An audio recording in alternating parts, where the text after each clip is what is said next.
fear. Yaravuze ngo ubwoba bugira ibisobanuro bibiri. Fear, iyo uvuze fear ni fa na e na a na r ngufi.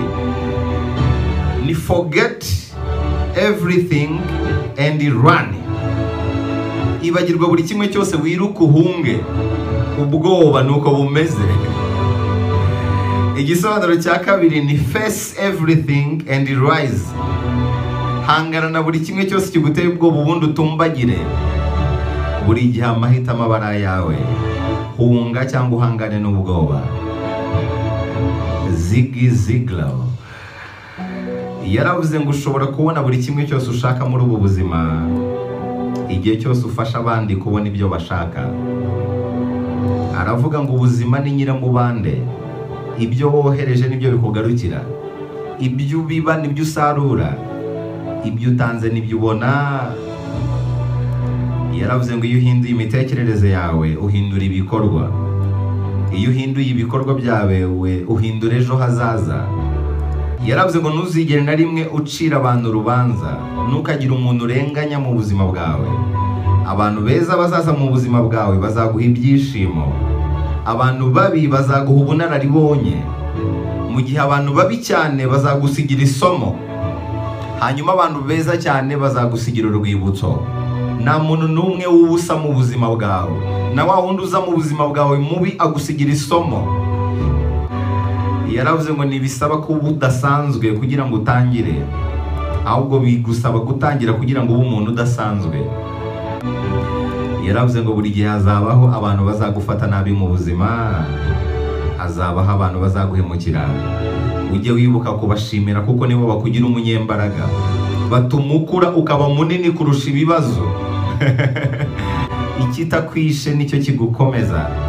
Hanyuma Ziggy yaravuze ngo igihe uhuye n'inzitizi cyangwa se ikibazo kitoroshye mu buzima, ujye wibuka kumwenyura. Hanyuma uvuga uti aya ni amahirwe yanjye yo gukura. Ni amahirwe yo kuba munini kurusha ibibazo, kurusha inzitizi. Yaranavuze ngo iyo wibanze ku bibazo ubona ibibazo byinshi, ariko iyo wibanze ku bisubizo ubona amahirwe menshi.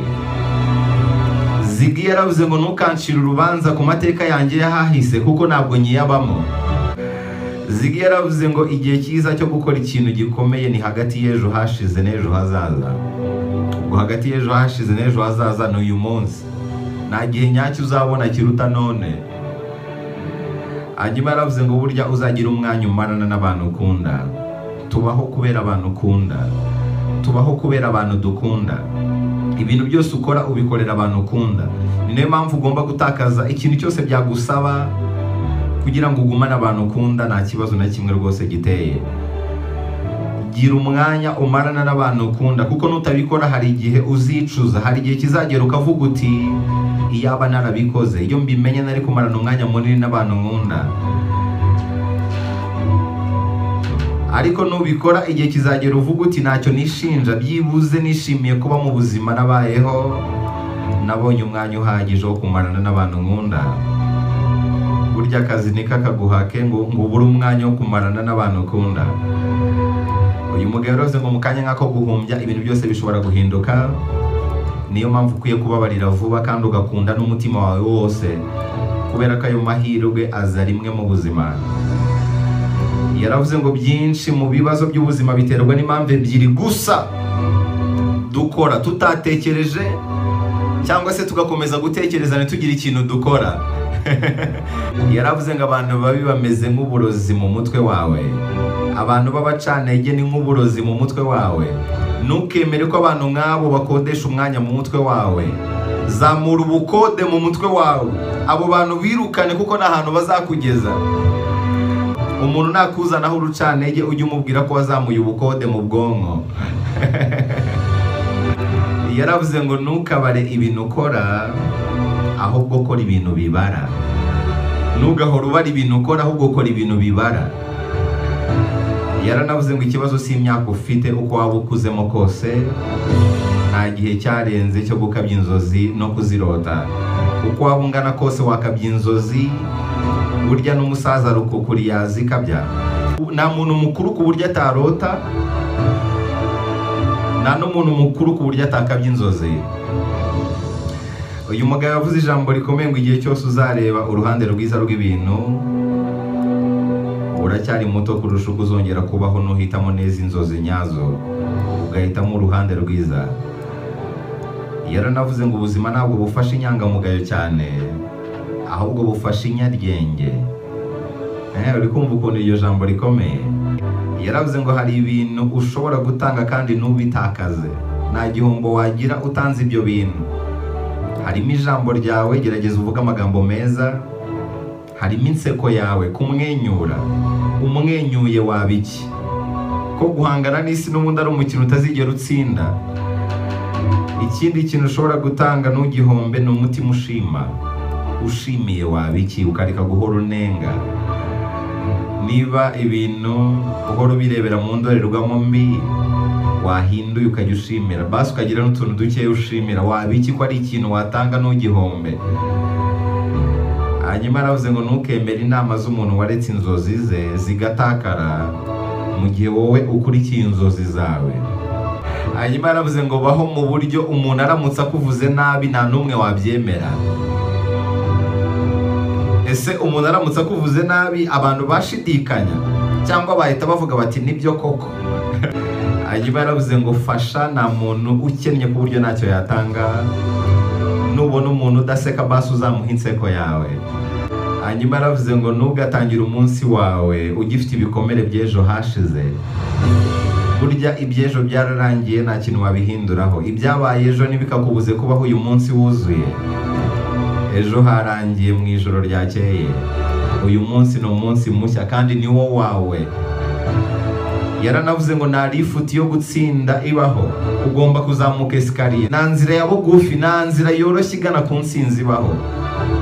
Ugomba gusimbuka imisozi, ugasimbuka ugaterera ukamanuka. Hanyuma yaravuze ngo nta muhangayiko ubaho wahindura ibibazo by'ejo hazaza, ahubwo guhangayika bihungabanya amahoro y'uyu munsi. Burya nta marira abaho yahindura ibyahise, ahubwo amarira abangamira ibyishimo by'uyu munsi. Mpora mbisubiramo. Yaranavuze ngo ntushobora kuzamuka hejuru ufite ibitekerezo byo kumanuka hasi. Yaravuze ngo ntukange kunengwa no kunegurwa. Igihe cyose abantu bakuvuze nabi ujye wibuka ko uburyo bwonyine bwo gutsinda kw'abanzi bawe ni ukukubona wasubiye hasi. Nujya gucika intege ujye wibuka iki kintu: nucika intege abanzi bawe bazaserebura. Kandi ujye uzirikana ko igihe utarabona abarimu baza mu buzima bwawe gukosora ibintu wagezeho, uzaba utaragafata neza. Mu buzima hari abantu b'abakosozi bahora hafi yawe bagukosora atari ko wazahinduye gutya. Igihe rero utarabona abo barimu b'abacaneke ngo uzaba utaragafata neza, uzabareke bavuge wowe ukomeze ubeho ubuzima bwawe. Uyu mugabo yaravuze ngo iyo inzitizi zivutse ntabwo uhindura icyemezo ahubwo uhindura icyerekezo. Mu magambo yose uyu mugabo yavuze nasoreza kuri aya ngaya. Yaravuze ngo iyo abantu babi bavuye mu buzima bwawe ibintu byiza bitangira kukubaho.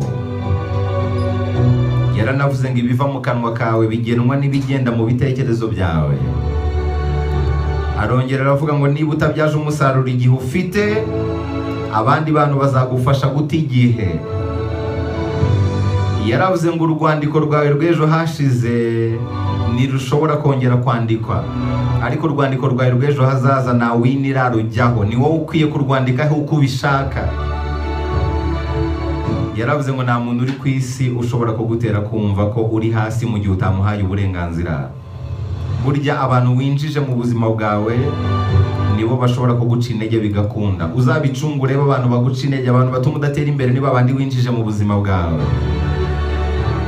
Yaravuze ngo abantu babi bibanda ku byo banga mu buzima bwabo, mu gihe abantu bishimye bibanda ku byo bakunda mu buzima bwabo. Yaranavuze ngo ubuzima ni bugufi cyane ku buryo nta mwanya ufite wo gushaka kwemeza abantu. Yaravuze ngo ntabwo wubaka ubucuruzi, wubaka abantu, hanyuma ba bantu nibo bagufasha kubaka ubucuruzi. Yaravuze ngo kugeza igihe uzishimira uwo uri we ntuzigera wishimira ibyo utunze. Mpaka igihe uzishimira uwo uri we nibwo uzabasha kwishimira ibyo utunze, ariko igihe cyose utarishimira uwo uri we n'ibyo utunze nta na rimwe bizakunezeza. uyu mugabo yavuze ijambo rikomeye, yaravuze ngo amafaranga ntabwo ari ibintu byose, ariko nyuma ya oxygene, nyuma y'umwuka duhumeka, ngo amafaranga niyo akurikiraho. Ziggy Ziglar, Tom Close yigeze kumubwira ngo niba hari ikintu cyenda kwegera byose ngo ni amafaranga. Ni ukuvuga amafaranga ni nk'aho ari byose. Urumva yari afite imitekerereze ya Ziggy. Ziggy yaravuze ngo ntabwo ari ibintu byose pe amafaranga, kubera ko ushobora kuba uyafite ariko ugapfa, umwuka uhumeka ukagushiramo rwose. Hanyuma yaravuze ngo inzira nziza yo gutuma uwo mwashakanye hamwe n'abana bawe bumva bafite umutekano ntabwo ari ukubitsa cyane kuri konti ya banke, ahubwo ni ukubitsa cyane kuri konti y'urukundo. Kubaha urukundo no kubitaho. Siko abantu bafite ibifaranga byinshi muri banke aribo bafite imiryango inezerewe, ntabwo aribo bafite umutekano mu rugo, ahubwo ababitse kuri konti y'urukundo mu bwonko nibo bafite ingo zitekanye. Uyu mugabo yakomeje kuvuga ku bashakanye, yaravuze ngo ntabwo ikibazo ari umuntu mubi washatse, ahubwo ikibazo ni uburyo umwitaho. Iri jambo rirakomeye byatari. Burya ngo ntabwo ikibazo ari abantu mubana, ahubwo ikibazo ni uburyo ubitaho. Ahangaha yabigereranyije mu gitabo cye ko ushobora gukura indaya ku muhanda ukayizana mu rugo ikubaka kandi urugo rugakomera bitewe n'ukuntu wayitayeho. Kimwe no wakura umuntu mu rusengero akaza urugo rukamunanira, nabyo biterwa n'ukuntu wamwitayeho. Uramutse ufashe umuntu mubi ukamwitaho mu buryo bukwiriye, kuri Ziggy ngo wahita ubona ibitandukanye n'ibyo wibwira. Uramutse ufashe umuntu mwiza ukamwitaho nabi, kuri Ziggy n'ubundi uwo muntu ashobora guhinduka umuntu mubi. Ni ngombwa kuba umuntu ukwiye kuruta kurongora umuntu ukwiye. Wowe ubwawe ubanza uba umuntu ukwiye kurusha uko warongora umuntu ukwiye. Hanyuma yaravuze ngo Imana ntizigera ikingura urugi rumwe itarakingura umuryango munini. Wowe nubona umuryango umwe ufunzwe, icyo ukora ujye wirinda kurangara. Iyo urangaye ntubasha kubona amahirwe aruta ayandi akwegereye. Mu magambo yose y'uyu mugabo nasoreza kuri aya ngaya, yaravuze ngo igihe gifite agaciro kurusha amafaranga. Ayo wahombye yose yagaruka, ariko igihe watakaje n'ikigaruka. Yaranavuze ngo vuga ku buryo abandi bakunda kukumva, hanyuma wumve ku buryo abandi bakunda kuvugana nawe. Buryo uzavuge ku buryo abandi bakunda kukumva, unumva ariko ku buryo abandi bifuza kuvugana nawe. Aya ni amagambo yavuzwe n'iki cyamamare Ziggy Ziglar.